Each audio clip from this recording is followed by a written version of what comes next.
You ask Tiger to solve. This deals with linear equations with one unknown.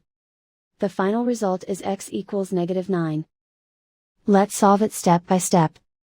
Group all x terms on the left side of the equation.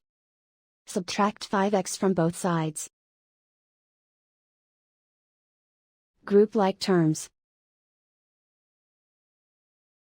Simplify the arithmetic.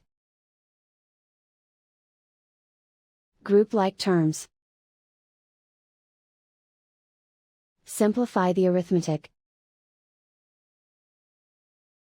Group all constants on the right side of the equation. Add 8 to both sides.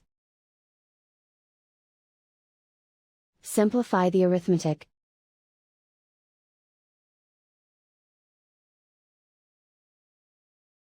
Isolate the x. Divide both sides by -2.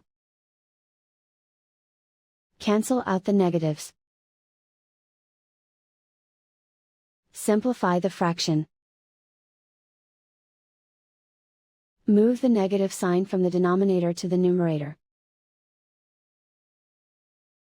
Find the greatest common factor of the numerator and denominator.